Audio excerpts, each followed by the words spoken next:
अरे गांधी जी यहाँ इधर ना आ जाइए, उधर क्या बैठे हुए हैं, यहाँ कुर्सी ले लीजिए, इधर दे दो कुर्सी।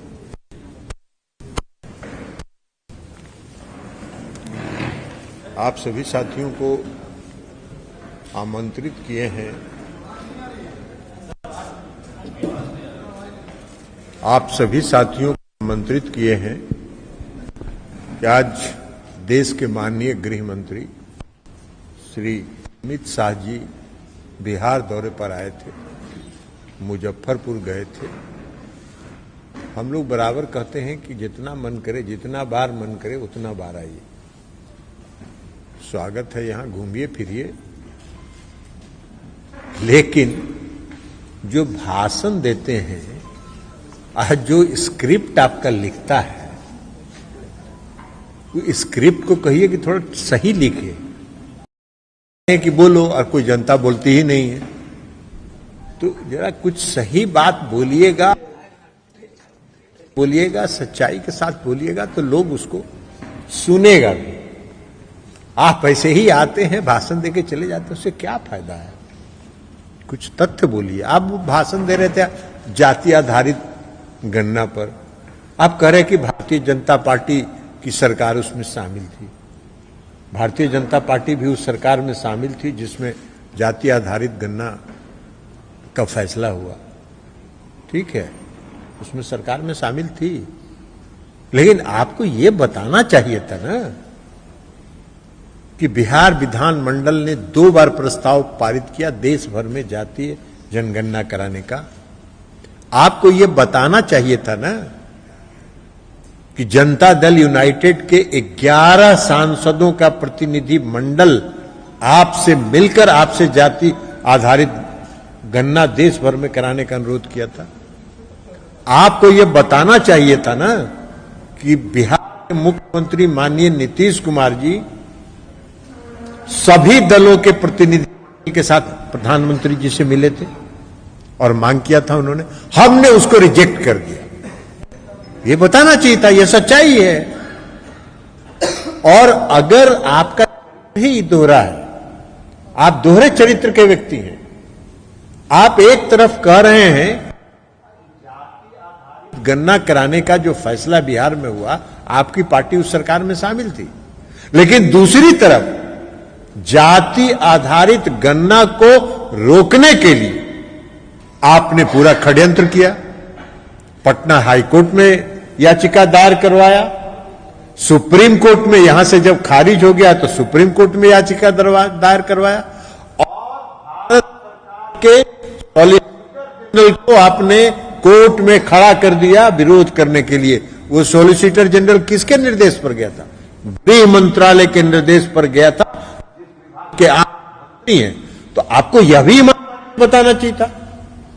ईमानदारी तो ईमानदारी होता है ना, तो आपको ईमानदारी से बताना चाहिए था कि हम सरकार में थे जरूर, लेकिन हम भीतर भीतर षड्यंत्र इसको रोकने का, यह बात आपको बताना चाहिए था। तो आपका तो फितरत ही है, आपका चरित्र ही दोहरा है, आप दोहरे चरित्र के व्यक्ति हैं। आप कह रहे हैं कि आंकड़ा गलत है। अरे भाई, आंकड़ा अगर गलत है तो आपका ऐलान कर देते मुजफ्फरपुर में कि हम देश भर में जाति आधारित जनगणना कराएंगे और बिहार में जो गलत आंकड़ा है उसको हम गलत साबित करेंगे। तो गलत साबित करिए, करना धरना है नहीं। तो ये क्यों आते हैं बिहार इस तरह की फजूल बात करने के लिए? बिहार में आपने कहा कि अति पिछड़ों की संख्या घट गई। अरे, अति पिछड़ों की संख्या घट गई, अति पिछड़ों की संख्या 37% है। आपको गृह मंत्री जी कोई ज्ञान नहीं है बिहार में अति पिछड़े वर्ग के लोगों की संख्या के बारे में। बढ़ गया संख्या, पिछड़ों की संख्या बढ़ गई, और दोनों मिला के, पिछड़े और अति पिछड़े मिला के 62% हो गए, 63%। तो ये ना आपको बताना चाहिए था। तो आप कुछ सच्चाई बोल नहीं रहे, बोल रहे हैं बोलो बोलो बोलो, है कि नहीं है? ऐसे थोड़ी होता है। सच बात बोलिए। आपको कहना चाहिए था सीना ठोक के कि हां, हमने आया था, षड्यंत्र किया इसको रोकने के लिए, मेरी बात नहीं मानी। ये सच्चाई था और ईमानदारी थी। आप बताते तो बात समझ में आ जाती, नहीं किए। अब लगा रहे गलत है, गलत है, अरे आंकड़ा गलत है तो आप कहिए 1 साल के 6 महीना के अंदर देश भर में जाति आधारित जनगणना कराएंगे और जनगणना करा के साबित कर देंगे कि आंकड़ा गलत है। बिहार में जो आंकड़ा है वो 100% सही आंकड़ा है। और माननीय मुख्यमंत्री जी ने जो जाति आधारित गणना कराई है उससे आपका चेहरा बेनकाब हो गया है, भारतीय जनता पार्टी का चेहरा बेनकाब हो गया है। इसलिए आप विधवा विलाप कर रहे हैं और आपके स्क्रिप्ट लिखने वाले लोग आपको गलत सलाह दे रहे हैं। आप कह रहे हैं सशक्तिकरण। अरे नीतीश कुमार जी से, आदरणीय गृह मंत्री जी, नीतीश कुमार जी से सशक्तिकरण समझिए। सशक्तिकरण कैसे किया जाता है नीतीश कुमार जी से जानिए। नीतीश कुमार जी 2005 में मुख्यमंत्री बने और अंतिम में 2005 के अंतिम में, और 2006 में बिहार में अति पिछड़े वर्ग को 20% का आरक्षण उन्होंने पंचायतों में दिया, पंचायती राज व्यवस्था में दिया। 2007 में उन्होंने नगर निकाय में 20% का आरक्षण दिया और उसके कारण आज लाखों की संख्या में अति पिछड़े वर्ग के लोग पंचायती राज व्यवस्था में और नगर निकाय में हैं। आप हिसाब जोड़ा रहे थे आईआईटी का। अरे आईआईटी में 20 लड़का की 18 लड़का का तो सीटवे है, तो अभी 20 को में क्या को रिजर्वेशन दे रहे हैं आप? बड़ा पीठ थपथपा रहे हैं अपना। नीतीश कुमार जी ने लाखों को लोगों को सशक्त किया है, अति पिछड़े वर्ग के लोगों को। नीतीश कुमार जी से सीखिए सशक्तिकरण कैसे किया जाता है। आप बात कर रहे हैं महिला सशक्तिकरण की। महिला सशक्तिकरण का कोई ज्ञान है आपको? नीतीश कुमार जी ने 50% का आरक्षण दिया महिलाओं को पंचायती राज व्यवस्था में और नगर निकाय में।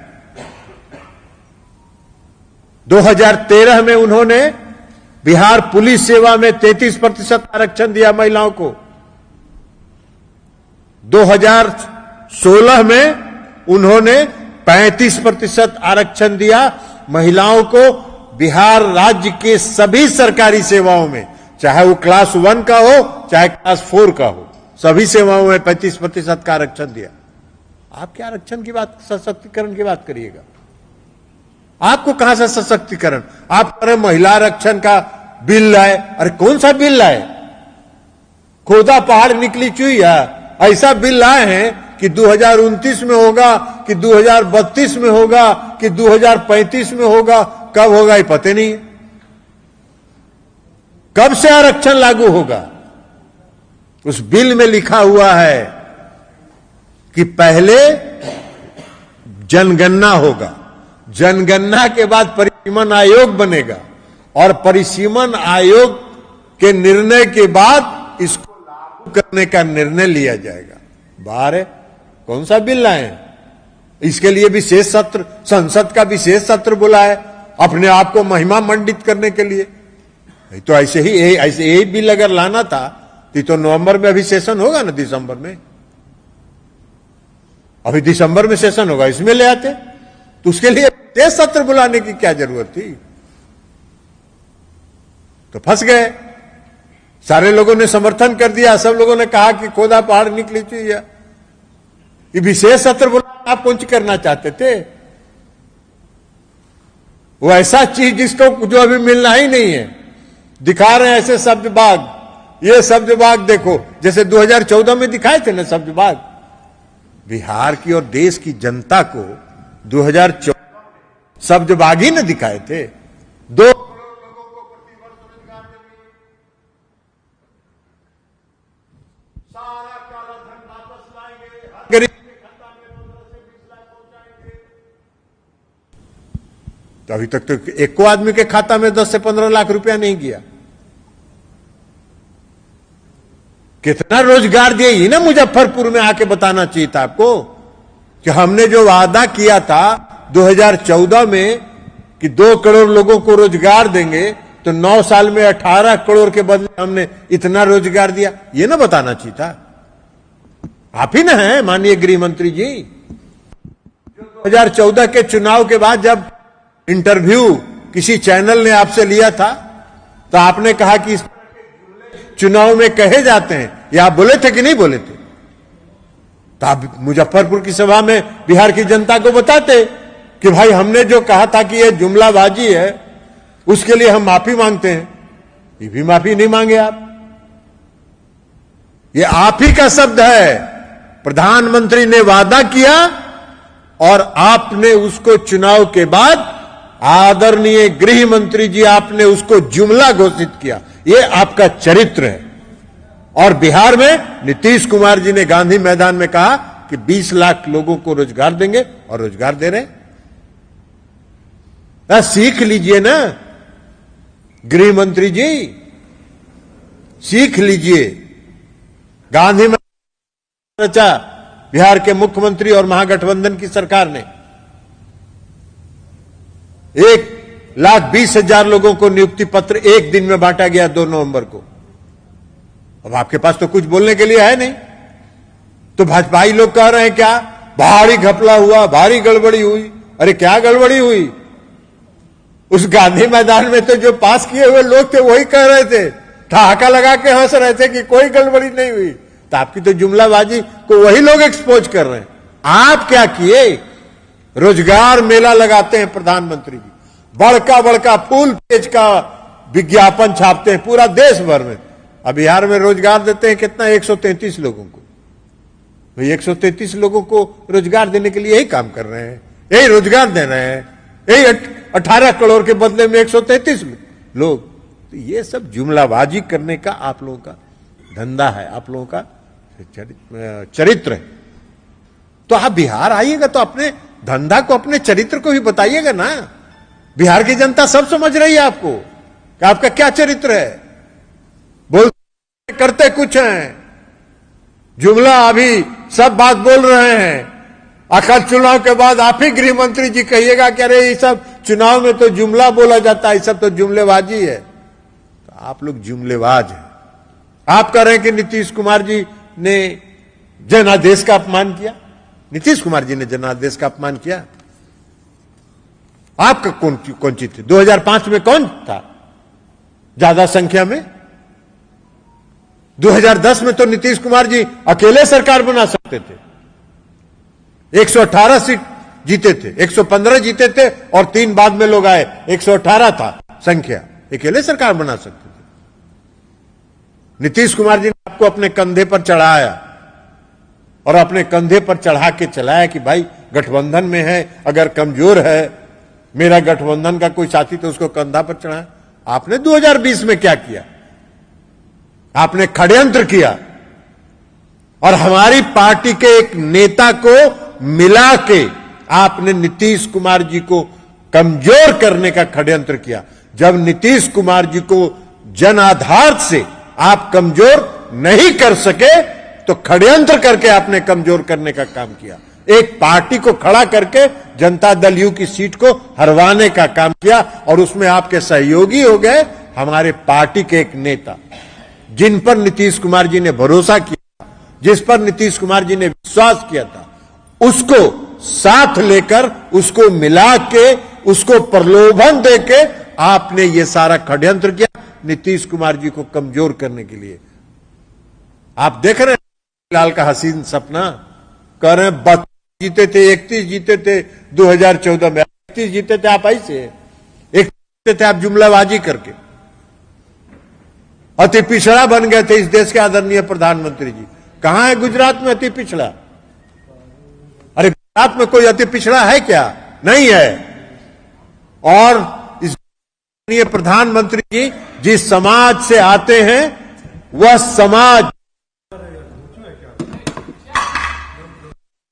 समाज 2000 में पिछड़े वर्ग में शामिल हुआ। तो आप बाजी करते हैं, आप बिहार,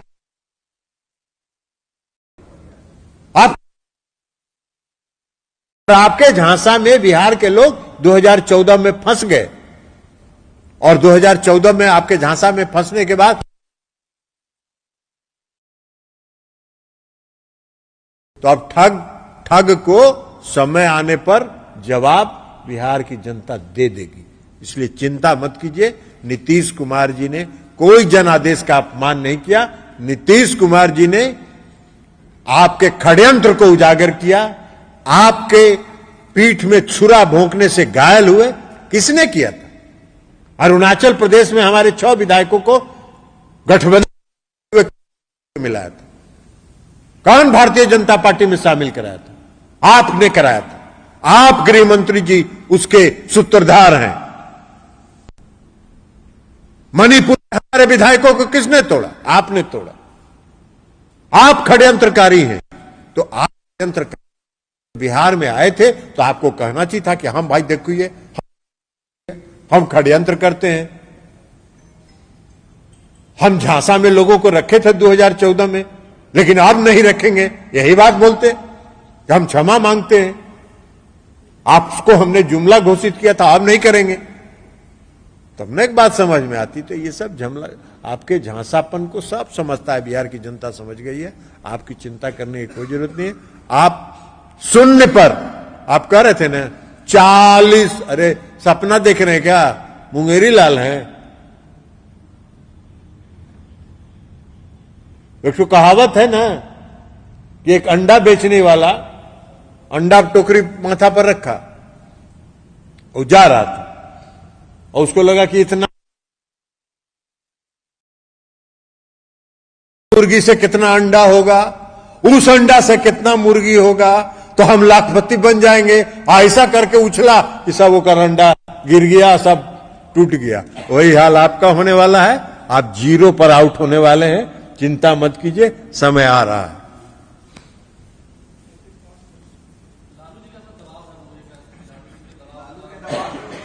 किसी का कोई दबाव नहीं है। मैंने तो कहा कि किसी का दबाव नहीं है। ये पूरे प्रदेश के लोगों ने एक एक घर में जाके गणना किया था। ये भारत सरकार के वो मंत्री थे ना, आजकल पटने के हैं सांसद, कुछ कहे थे ना कि मेरे घर में कोई नहीं आया। तो पटना के जिलाधिकारी ने सब कागज उनका रख दिया ना सामने कि कौन आपके घर से कौन दस्तखत किया था। ये सब इन लोगों का काम है। और क्या बोलेंगे और बोल क्या सकते हैं? आप बोलिए। विरोध करने का तो कुछ है नहीं। तो अब यही सब ना अल्ल बल्ल विरोध करेंगे। वो दबाव था, वो दबाव था। किसी का कोई दबाव नहीं था। आप झांसे में मत रहिए, आपको गलत फहमी न रहे। बिहार में महागठबंधन की सरकार है, मजबूत है और मजबूती के साथ काम करेगी। जाति आधारित गणना कराने के साथ साथ नीतीश कुमार जी ने कहा है, बार बार कहा कि हम जाति आधारित गणना के साथ साथ हम सभी वैसे लोग जो पिछड़े हैं उनके उत्थान के लिए काम करें। यह भी भ्रम फैलाया जा रहा है पिछड़ा अगड़ा, किसी को घाटा नहीं है। नीतीश कुमार जी ने आर्थिक रूप से पिछड़े लोगों का भी सर्वेक्षण कराया और उन्होंने बार बार कहा कि आर्थिक रूप से जो पिछड़े लोग हैं उनके उत्थान के लिए भी हम कार्रवाई करेंगे। तो उनके उत्थान के लिए भी कार्रवाई होगा।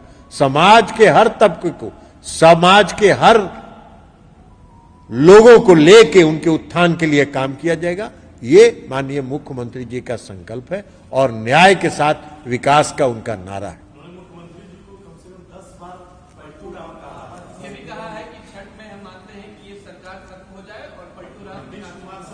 तब तो अभी छठ आने वाला है ना। दिल्ली में भारी मंगल राज है। उत्तर प्रदेश में तो रोज मंगल राज है ना। उत्तर प्रदेश में तो बहुत भारी मंगल राज है। कोई कैदी हो, वो जेल में से जा रहा हो कोर्ट और उसकी हत्या हो जाए, बहुत मंगल राज में ये सब होता है। ये सब तो मंगले राज में होता है ना। दिल्ली तो देश का राजधानी ना है। दिल्ली तो देश की राजधानी है। तो जरा क्राइम रिकॉर्ड ब्यूरो का आंकड़ा देख लीजिए, दिल्ली में कौन जिम्मेवार है?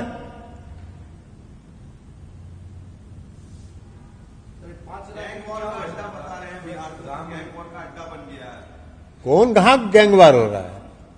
कहां गैंगवार हो रहा है? कहां गैंगवार हो रहा है? मणिपुर में क्या कर रहे हैं? अरे मणिपुर में तो आज तक देश के प्रधानमंत्री एक बार मणिपुर नहीं गए। और समूचा विदेश का दौरा करते हैं, मोदी मोदी मोदी मोदी नारा लगवाते रहते हैं। मणिपुर इस देश का अंग है कि नहीं है? मणिपुर में महिलाओं के साथ जो हुआ, आज पूरे विश्व में हमारा देश शर्मसार है, पूरे विश्व में हमारा सर झुका है। और इस देश के प्रधानमंत्री ने एक बार भी मणिपुर का दौरा करके वहां के लोगों में विश्वास पैदा करने का काम नहीं किया। सरकार का यह काम है, लोगों में विश्वास पैदा करना।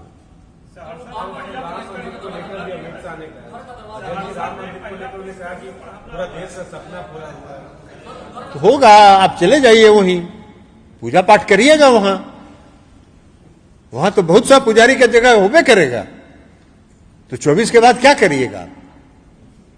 भाई पूजा पाठ तो होता है, हर आदमी करता है, हर आदमी को हम लोग की पार्टी और हम लोग हर धर्म का सम्मान करते हैं, हर धर्म के प्रति आस्था रखते हैं, लेकिन राजनीति करने के लिए धर्म को आगे नहीं करते हैं। देश में और समाज में धार्मिक उन्माद नहीं फैलाते हैं। आप काम कुछ नहीं करते हैं, धार्मिक उन्माद फैला के वोट लेना चाहते हैं, लोगों की भावना भड़का के वोट लेना चाहते हैं। ये आपका फितरत है।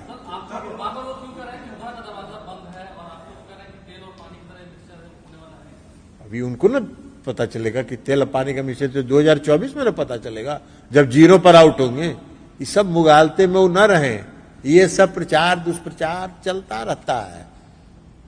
बहुत बार बहुत है ना लोग, कुछ पोर्टल वाले भी हैं, कुछ मीडिया वाले भी हैं, देश भर में कभी चलाते हैं भारी महागठबंधन में भारी मतभेद चल रहा है, महागठबंधन में ललन सिंह एक तरफ, नीतीश कुमार एक तरफ, फलनवा एक तरफ, ढिकनवा एक तरफ। ये सब प्रचार तंत्र है।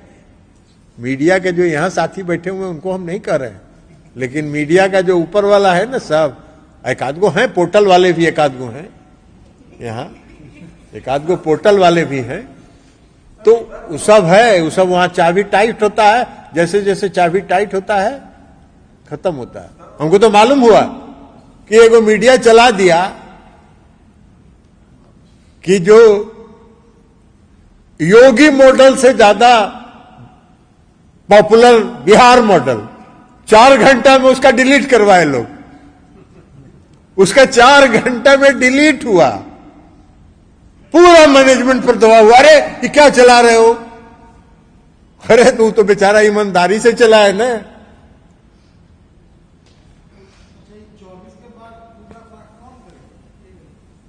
आपको भेज देंगे, आपके अखबार के भी लोग हैं ना वहां पूजा पाठ करने वाले, सब लोग करवे करेंगे। तो क्या करेंगे? जब देश की जनता पदमुक्त कर देगी तो पूजा पाठी में न रहेंगे। अभी भी ऐसे पूजा कहीं करते हैं तो 6 दिन तक पूरा मीडिया में चलता रहता है, आपके अखबार में भी चलता रहता है, कैसे गए कैसे गए, कैसे पूजा किए कैसे पूजा किए। दो बातें कही है आखिर में कि 80 करोड़ परिवारों को मुफ्त राशन अगले 5 साल में देंगे मोदी सरकार, और अयोध्या में राम मंदिर बनने जा रहा है। कितना दिन है, कितना राशन दे रहे हैं? और राशन वो दे रहे हैं, आप लोगों को याद नहीं, पता नहीं है। ये फूड सिक्योरिटी एक्ट जब बना था और यूपीए की सरकार थी, जब यूपीए की सरकार थी तो फूड सिक्योरिटी एक्ट जब बना था, उस समय सुप्रीम कोर्ट ने कहा था कि अगर एफसीआई के गोदाम में अनाज सड़ रहा है तो देश के लोगों को बांटिए, और उस समय फूड सिक्योरिटी एक्ट बना था।